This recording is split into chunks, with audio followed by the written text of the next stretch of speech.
प्यारे बच्चों, आज मैं क्लास 12th का इंट्रोडक्शन ऑफ गॉस लॉ पे एक नया वीडियो लेके आ रहा हूं। और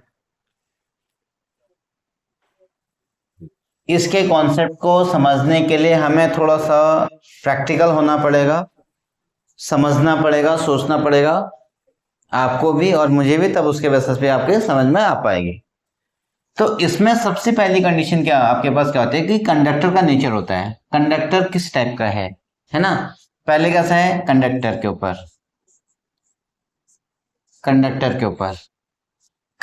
ऊपर एक वायर है, नॉर्मल वायर है, यानी ये आपका कंडक्टर एक नॉर्मली आपका लाइन में है, लाइन, और या फिर ये एरिया के फॉर्म में है, या फिर ये वॉल्यूम के फॉर्म में है, मतलब आपका ये 3D के फॉर्म में है, ये इस पे डिपेंड करे। सबसे पहली कंडीशन लाइन में, एरिया में और वॉल्यूम में। उसके बाद इसके बाद जो कंडीशन है, ये है नेचर ऑफ कंडक्टर, कैसा, वायर में या फिर किस में, एरिया में या फिर वॉल्यूम में, किस किस उसमें है, ये इस पर डिपेंड करता है। अब दूसरी कंडीशन इसमें आ गई कि एक हमने स्मॉलर स्टैंडर्ड में कॉन्सेप्ट पढ़ा था, डेंसिटी इक्वल्स टू मास पर यूनिट वॉल्यूम, ये हमने स्मॉलर स्टैंडर्ड में डेंसिटी का फॉर्मूला पढ़ रखा है। अब यहां पर भी डेंसिटी का, और डेंसिटी का मतलब ही कितना होता है कि पर्टिकुलर एक पर्टिकुलर प्लेस पर कितने पार्टिकल रिजाइडेड हैं, ये है उसका। इसका जो कॉन्सेप्ट होता है वो एक पर्टिकुलर प्लेस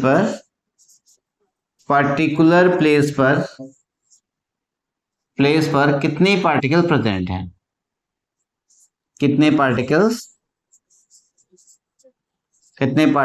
प्रेजेंट हैं,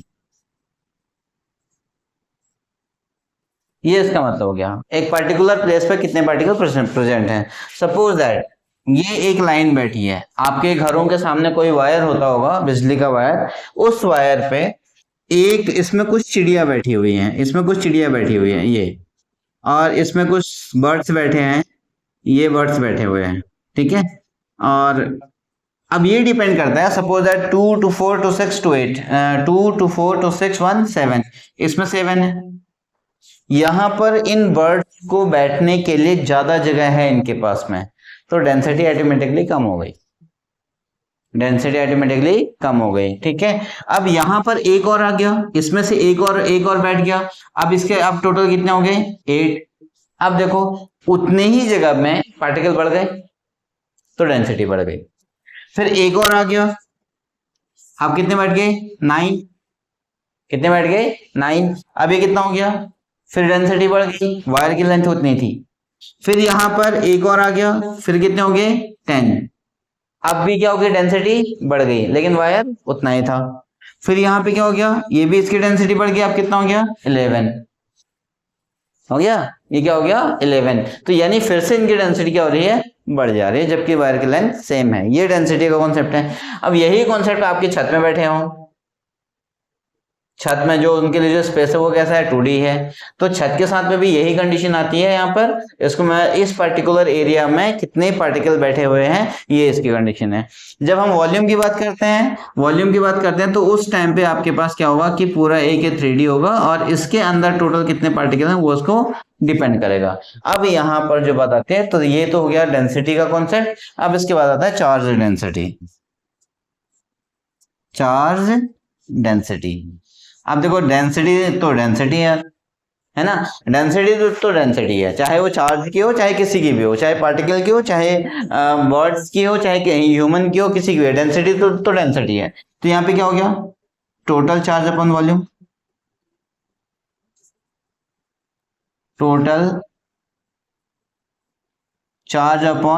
वॉल्यूम, कॉन्सेप्ट क्या है यहाँ पे, टोटल चार्ज अपॉन वॉल्यूम। अब वो सपोज दैट एक लाइन है, ये हो गया total charge upon of volume. Suppose that ये एक लाइन है, एक वायर है, कंडक्टर है, वो केवल एक वायर है, उसमें ना ब्रेथ उसकी ना बहुत ना के बराबर है और हाइट भी ना के बराबर है, उसको हम बहुत छोटी है लेंथ के कंपेरिजन, तो उसको क्या क्या कंसिडर करते हैं, लाइन कंसिडर कर दिया, अगर ये लाइन है।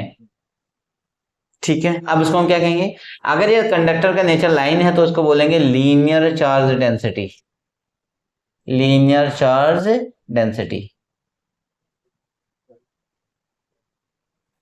क्या हो गया है, लीनियर चार्ज डेंसिटी। अब यहाँ पे क्या क्या कंडीशन आ गई इसके पास, है तो डेंसिटी, इसको कहेंगे तो charge, total charge,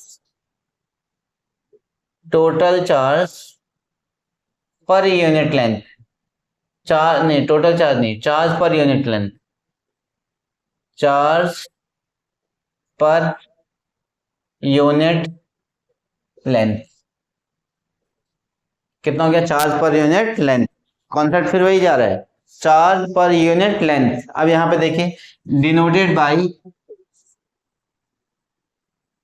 denoted by lambda, denoted by lambda. अब क्या क्या हो गया, लीनियर चार्ज डेंसिटी, यानी linear charge density, linear charge density equals to total charge, total charge upon of total length. क्या हो गया, total charge upon of total length. फिर देखिए मैंने वही तो किया, टोटल चार्ज, यहाँ पे वॉल्यूम के बदले में क्या हो गया, टोटल लेंथ। अब इसमें कितना हो गया, इसको हमने लैम्डा से रिप्रेजेंट किया, तो ये टोटल चार्ज, इसकी लेंथ कितनी थी, सपोज दैट एल हो गई। ठीक, तो this imply that Q is equal to कितना हो गया, लैम्डा एल। ये तो स्टैंडर्ड डेफिनेशन और टोटल चार्ज की डेफिनेशन ये।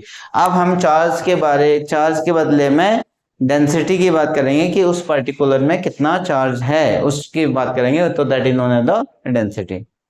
दूसरी कंडीशन, अगर एरियल चार्ज डेंसिटी कहेंगे तो एरियल चार्ज डेंसिटी की बात आई, चार्ज डेंसिटी की बात आई, तो इसमें हम क्या कहेंगे, total charge, total charge per unit area, per unit, per unit area, total charge per unit area, एक यूनिट एरिया में कितना चार्ज होगा, तो that is denoted by sigma. इसको क्या करेंगे, denoted by, denoted by sigma, इसको सिग्मा कहते हैं। ठीक है, क्या नाम है इसका, सिग्मा। अब तो कितना हो गया, अब मैं डायरेक्टली लिख दे रहा हूं, तो area charge density, area charge density, area charge density equals to area charge, यानी areal charge density equals to area charge density equals to total charge upon of area, total charge upon of area. तो अब इसको हम क्या करेंगे कि sigma, इसका नाम क्या हो गया, टोटल चार्ज कितना है आपके पास Q, और ये कितना हो गया A, तो यहाँ पे हम Q को कितना कर देंगे, इसके केस में करेंगे हम लोग Q इज इक्वल्स टू, हाँ इसके केस में करेंगे हम लोग Q is equals to sigma A। ये हो गया, नहीं नहीं आ रहा है ना, और यहाँ पे भी हम कर देंगे, तो दैट इक्वल्स टू कितना हो गया, that equals to Q upon of A, और this equals to, this imply that Q is equals to sigma A। ये दो कंडीशन आ गई, ये आपका कैपेसिटर में बहुत यूज होगा, इसमें कैपेसिटर में आपका ये बहुत ज्यादा यूज होना है। ठीक है, तो ये हो गया आपके पास लीनियर चार्ज डेंसिटी और एरियल चार्ज डेंसिटी का कॉन्सेप्ट। अब बात वही चीज आई, डेंसिटी जिसके पास वॉल्यूम है ही नहीं तो कहां से लेके आएंगे, तो क्या हो गया, चार्ज अपॉन ऑफ एरिया, और उसके पास क्या हो गया, चार्ज अपॉन ऑफ लेंथ। इसका अभी विजुअलाइजेशन भी करते हैं। अब वॉल्यूम चार्ज डेंसिटी ये बहुत कम ही यूज होता है, क्योंकि वहां पे आपको ये न्यूट्रलाइज होने की सिचुएशन में आ जाता है, तो इसलिए यहाँ पे इसको बहुत कम करते हैं, लेकिन कॉन्सेप्ट तो है ही। अभी क्या हो गया, volume charge density, volume charge density, volume charge density equals to कितना हो गया, volume charge density equals to total volume, total charge, total charge per unit volume, per unit volume, denoted by sigma L. इसको L ही से represent करते हैं, sigma we से represent करते हैं। कैसे? सिग्मा वी से। लेकिन ये क्लास 12 के कोर्स में नहीं है, क्लास 12 के कोर्स में नहीं है, तो इसलिए इसको रिप्रेजेंट करने की जरूरत नहीं है। तो फिर भी हम इसको, तो this implied that sigma V is equals to Q upon of V. ठीक है, कोई इसको रो से भी रिप्रेजेंट करता है, कोई अगर ये भी एक रो है और चलो और रो, तो यहाँ पे कितना हो जाएगा? Rho is equals to Q upon of V, and this implied that Q is equals to rho V. लेकिन मैं फिर से कह रहा हूँ ये क्लास 12 में नहीं है, क्लास 12 के उसको कॉन्सेप्ट में नहीं है, तो इसलिए फिलहाल ये केवल वॉल्यूम चार्ज डेंसिटी आपके पास अगर कभी आता है तो उसको मैं क्या हो गया? Total volume, total charge per unit volume. ठीक है, अब इसका कॉन्सेप्ट समझते हैं, क्या मतलब क्या है इनका। ये है यूनिफॉर्मली चार्ज डिस्ट्रीब्यूशन, इसका नाम है यूनिफॉर्मली चार्ज डिस्ट्रीब्यूशन। ये क्या हो गया? Uniformly charge distribution. अब इसमें देखिए क्या हो गया, ये एक कंडक्टर था, और यहां पर ये एक आपके एक एरिया है, ये एक एरिया है पर्टिकुलर एरिया पे, और यहां पर आपके पास एक वॉल्यूम का कॉन्सेप्ट है।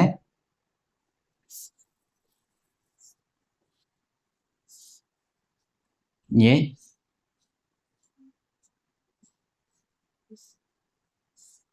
वॉल्यूम का कॉन्सेप्ट है। जैसे ही हमने इसमें चार्ज दिया, यूनिफॉर्मली होगा, मतलब हर जगह इक्वली डिस्ट्रीब्यूट होगा। मान के चलो इसमें से पॉजिटिव 1 2 3 4 5 6 7 8 9 10, ये ऐसी कंडीशन आ गई, मतलब यूनिफॉर्मली डिस्ट्रीब्यूटेड, एटीमेटिकली सब अपने अपने पोजीशन को ले लेंगे, क्योंकि इसमें रिपल्शन लगता है। केमिस्ट्री की अगर हम बात करें तो VSEPR थ्योरी की वजह से ये अपने आप में एडजस्ट कर लेते हैं, सबके डिस्टेंस लगभग सेम होते हैं क्योंकि सेम चार्ज है। और इसमें ये कंडीशन है, ये और ये कंडीशन है। इसमें हम इसमें क्या करेंगे कि यहां से हमने इसको ले लिया, ये यूनिफॉर्मली चार्ज डिस्ट्रीब्यूशन है, सबके डिस्टेंस भले क्या होती है आपके पास? सेम होती है, लाइक टू दिस। नेचर भी सेम है क्योंकि अट्रैक्शन और रिपल्शन इसमें सेम लगता है, कूलम्बिक लॉ, और इसकी वजह से क्या होता है, इसमें हर एक जगह पे इक्वली डिस्ट्रीब्यूटेड होगा। ये आपका हो गया वॉल्यूम में, ये किसमें हो गया? वॉल्यूम की कंडीशन में ये आ गया, ये इसमें आया, ये इसमें, ये इधर, ये इधर, ये इधर, ये सब इसकी कंडीशन में आ गया। ये इसमें पूरे में चार्ज जाएगा, ये हो गया ये। अब मैंने इसमें आपसे फिजिक्स की कंडीशन में इंटीग्रेशन और डिफरेंशिएशन का एक वीडियो बनाया है मैंने, जो क्लास 11th के उसमें था, प्लेलिस्ट में है, आप उसमें चले जाएंगे तो आपको ये इसका कॉन्सेप्ट मिल जाएगा। ये चार्ज आपका सब में डिस्ट्रीब्यूटेड है। इसमें पहले हम बात कर रहे हैं लीनियर चार्ज डिस्ट्रीब्यूशन। तो फिजिक्स क्या करता है? सबसे छोटी यूनिट को डिस्कस करता है। इसकी सबसे छोटी यूनिट कितनी होती है? 1। कितनी होती है? 1। तो यहां पर ये 1 मीटर की लेंथ को निकालेगा, जितना भी है। ये आपने सपोज दैट ये यहां से यहां तक का 1 मीटर का है, वो इसकी बात करेगा, तो इसमें कितना चार्ज है इसके बेसिस पे फिर वो इसको निकाल देगा। फिर इसकी बात करेगा, 2 की चार्जेस की बात करेगा, फिर तो ये इसको करेगा, फिर ये इसको करेगा, फिर ये इसको करेगा, सबकी इक्वल लेंथ की बात करता है। तो ये इस कंडीशन में आपने सब पूरे के बारे में डिस्कस कर लेता है।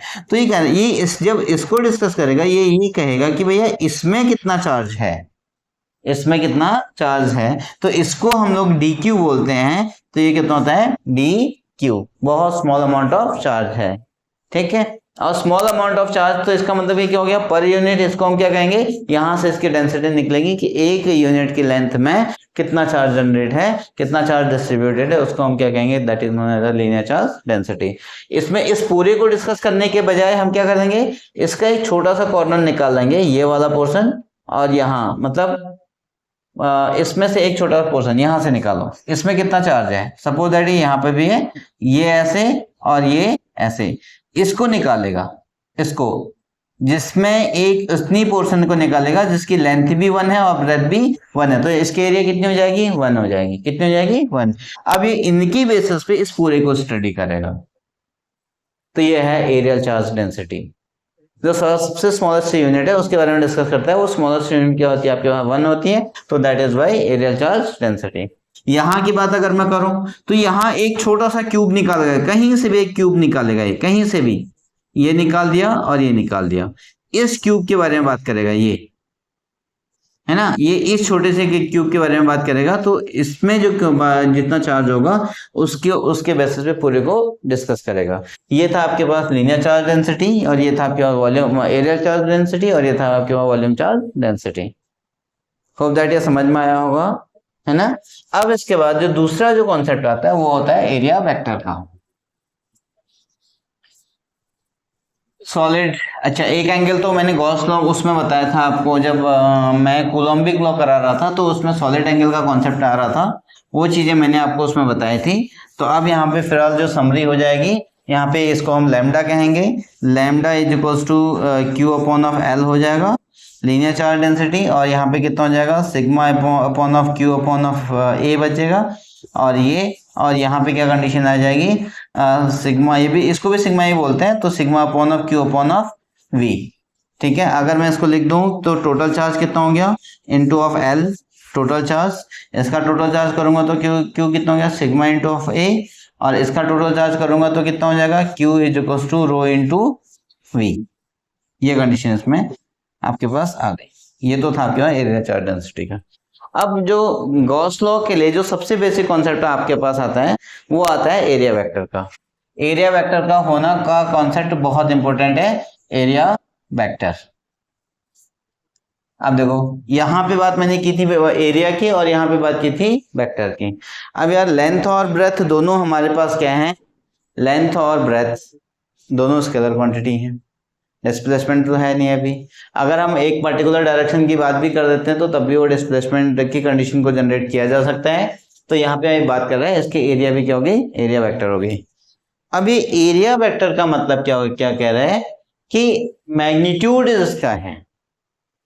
एरिया वेक्टर का मतलब क्या कर रहा है, जिसका मैग्नीट्यूड तो एरिया के इक्वल है, लेकिन उसकी जो डायरेक्शन होगी, उसकी जो डायरेक्शन होगी वो आउटवर्ड होगी, उसकी जो डायरेक्शन होगी वो क्या होगी, आउटवर्ड होगी। आप ये मान के चलिए उसकी डायरेक्शन कहां पे होगी, आउटवर्ड होगी। ठीक है, अब यहां पे देखिए, अगर ये एरिया है, अगर ये एरिया है, सपोज दैट मैं यहाँ पे 2D का स्ट्रक्चर बनाऊं, एक कॉन्सेप्ट है, ये आपके पास ये एरिया है, ठीक, ये दीवार में लगा हुआ है, ये बोर्ड दीवार दीवार में लगा हुआ है, मुझे इस बोर्ड को बाहर निकालना है, कैसे निकालूंगा, तो इसके बैक साइड जाऊंगा, परपेंडिकुलर फोर्स लगाऊंगा, कहाँ की तरफ, आउटवर्ड की तरफ, और ये बाहर निकल आएगा। तो ये हो गया एरिया वेक्टर। एक एरिया वेक्टर का मतलब ये था कि एक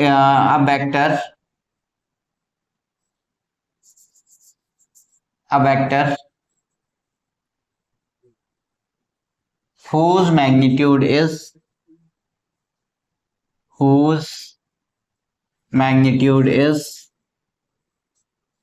equal to the area, एक ऐसा वेक्टर जिसका एरिया तो मैं इसका एरिया उस वेक्टर के मैग्नीट्यूड के बराबर है, and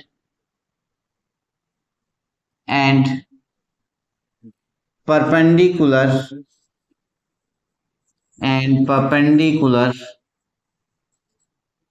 outward to the area, normal and outward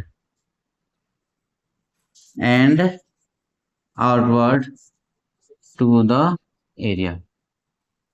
एक तो नॉर्मल भी होगा और आउटवर्ड भी होगा। जैसे ये पर्टिकुलर एरिया है, जैसे ये मेरा हाथ है, तो यहाँ पे ये इस एरिया की मैं बात करूँ तो इसका इधर होगा। अगर मैं इस एरिया की बात करूँ तो इसका भी इधर ही होगा। ये बाहर की तरफ जा रहा है, ये ऐसे आउटवर्ड कह रहा है, ये तो इनवर्ड हो गया ना मेरी तरफ, ये कहाँ पे की तरफ हो गया, आउटवर्ड हो गया। तो इसकी डायरेक्शन इस हैंड के कहाँ पे हो गई, परपेंडिकुलरली हो गई, जो कहाँ की तरफ जाएगी, आउटवर्ड की तरफ जाएगी, बाहर की तरफ। ठीक है, अगर ये ऐसे होगा तो इसकी एरिया ऐसे होगी, टिल्टेड ये वाली। अगर ये ऐसे हुआ तो इसकी एरिया कैसे हुई, डाउनवर्ड हो गया। ठीक है, अगर ये बाय द वे ऐसे है तो यहाँ पे इनवर्ड हो गया, यहाँ से अंदर जा रहा है और यहाँ से कहाँ निकल रहा है, बाहर हो गया, तो इसका एरिया वेक्टर कहाँ पे होगा, अपवर्ड की तरफ होगा। ठीक, तो that is known as the, लेकिन एक ऐसा वेक्टर जिसका मैग्नीट्यूड क्या होगा, एरिया के इक्वल होगा, लेकिन उसकी डायरेक्शन जो होगी वो उस एरिया के आउटवर्ड और नॉर्मल होगी, तो that is known as the area vector. ठीक है, अच्छा अब एक बात आती है फ्लक्स। फ्लक्स चाहे वो मैग्नेट हो चाहे इलेक्ट्रिक हो, अब मैं बात यहाँ पे कर रहा हूँ इलेक्ट्रिक फ्लक्स। इलेक्ट्रिक फ्लक्स, अच्छा अगर मैं ये बात कर दूं कि यहाँ पे मेरे पास कोई एक एरिया थी, ये एक एरिया थी, इस एरिया में मेरे पास तीन मैग्नेटिक फील्ड लाइन, तीन इलेक्ट्रिक फील्ड लाइन जा रही हैं, तो उसको हम फ्लक्स कहेंगे। तो फ्लक्स क्या होगा, the number of electric field lines, number of electric field lines, number of electric field lines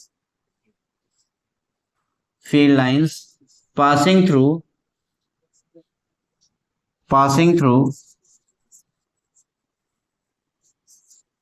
the area vector, passing through the area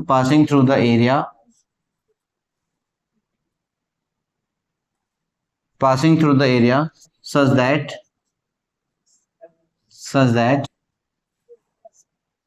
चलो कोई बात नहीं, पासिंग थ्रू द एरिया की बात हम कर रहे हैं, उस पर्टिकुलर एरिया से कितने की तरफ जा रहा है, ये क्या हो गया, इलेक्ट्रिक फ्लक्स। ठीक है, इलेक्ट्रिक फ्लक्स क्या हो गया आपके पास,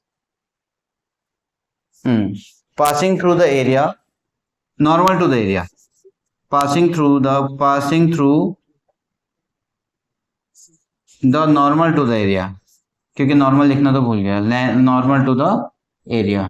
और इसको पासिंग थ्रू भी कह सकते हैं, आप क्रॉसिंग भी कह सकते हैं, कोई दिक्कत नहीं होगी। ठीक है, इसको रिप्रेजेंट करते हैं फ्लक्स से, रिप्रेजेंट करते हैं हम लोग फाई से, फाई ई, किससे रिप्रेजेंट करते हैं, फाई ई से। ठीक है, अब देखो ये क्या है आपके पास, नंबर ऑफ है, नंबर ऑफ, आप इसमें आप सोच सकते हैं कि ये क्या होगा आपके पास, ये होगा हमारे पास कौन सी क्वांटिटी होगी, number of electric field lines, ये कैसा है, स्केलर क्वांटिटी है, कैसा है, स्केलर क्वांटिटी, ये कौन सी क्वांटिटी होगी, that is known as the scalar quantity. Okay, आज की वीडियो में इतना ही, और कल मैं इसका गॉस लॉ पे डिपेंड करूंगा, गॉस लॉ पे जाऊंगा पूरा का पूरा, और फ्लक्स कहाँ पॉजिटिव होता है कहाँ पे नेगेटिव होता है, इसके बेसिस में इसमें जाऊंगा। और टिल देन चैनल को लाइक शेयर एंड सब्सक्राइब करें, और नोट्स को अच्छे से प्रिपेयर करें। अगर कोई डाउट होता है तो आप उसको कमेंट बॉक्स में दे दीजिएगा, मैं फिर उसको रिव्यू करके, उसको वॉच करके, फिर आपको नेक्स्ट टाइम पे आपको क्या कर दूंगा, कंसिडर कर दूंगा, उसको सॉर्ट आउट कर दूंगा उस प्रॉब्लम को। लेकिन चैनल को लाइक कर देना, शेयर करना, सब्सक्राइब करना मत भूलना। Thank you, bye bye.